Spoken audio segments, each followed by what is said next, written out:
Welcome to the resume writing tutorial for graduate nurses. Congratulations, you're ready to begin searching for a nursing position. Today, we're going to talk about the basics of resume writing. Your teacher will supplement this video by providing specific examples and requirements. The information shared today should help you get started. It will cover reviewing job postings, finding a resume format you like, and choosing wording for your resumes.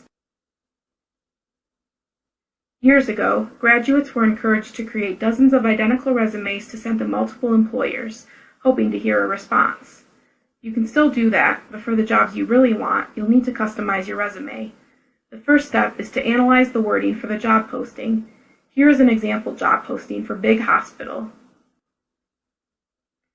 As you look at a job posting, explore specific details that appear important to the employer. For example, the location is important. If they see you are from a great distance away, it is important to note in your cover letter that you are looking to relocate. Do you have experience working in a big city? Add the numbers your facility or facilities served to your resume. Enhancing the quality of life is mentioned right away, so it is very important to this employer.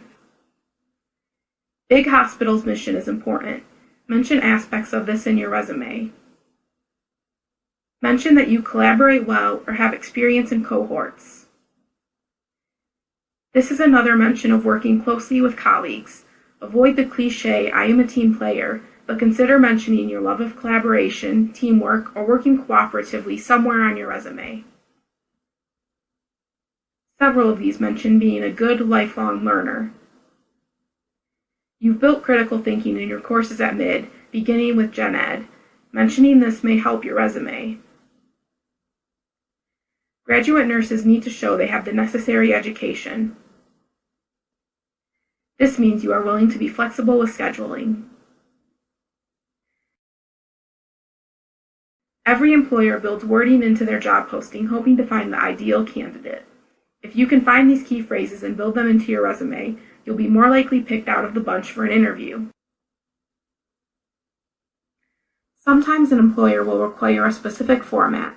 If format isn't specified, use a free template or create your own. Here are some things to keep in mind.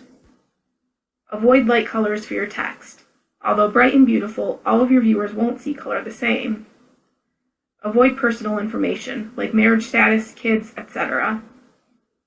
Use an easy-to-read font and never use more than 2 different fonts. Use an easy-to-read point size. Try to keep it to a page for entry-level positions. As you build experience, this rule changes. Make sure you can save the document as a PDF, JPEG, GIF, or whatever format the employer requests. Avoid sending an editable document that could be changed by the employer after it is sent. Here is an example of a simple black and white resume. It has basic information and is easy to read. Your resume does not have to look like this, but it is a starting point. There are many free templates available online. Just search resume templates on the web to see what interests you. Since there are thousands of free template options, we suggest you avoid sites that require payment. Additionally, Microsoft Word has dozens of templates available for you to use at no cost.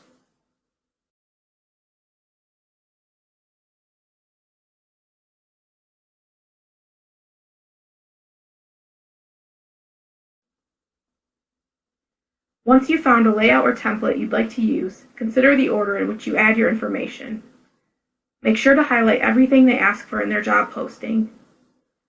Always make your name and professional contact information easy to find. A trend now is to include a professional picture on your resume. This is your choice. If you do include it, make sure it is incredibly professional. You can also include your professional goal, professional nursing experience, educational experience, skill certificates, clinical experience, related experience, and potentially activities and awards. Organize the rest, prioritizing the employer's needs and your strengths. We no longer use the phrase "references available upon request" at the bottom of resumes. You should have a list of professional references and their contact information ready. Your name should be at the top of your resume. After your name, you will have contact information. Here are some things to consider. If you don't have one already, create an email that uses identifiable parts of your name. Remember to create a professional voicemail message if you don't already have one. A mailing address isn't required, so it's up to your discretion whether or not to include it. Consider adding your social network information. Be aware that most employers check your online presence before hiring. This means you may need to delete photos, posts, tweets, etc. that might share more information about you than you'd like. You may also consider creating professional social media accounts to include. When you create text for your resume, try to think like the employer. Avoid I. As you build text in your cover letter and resume, use wording that focuses on the employer.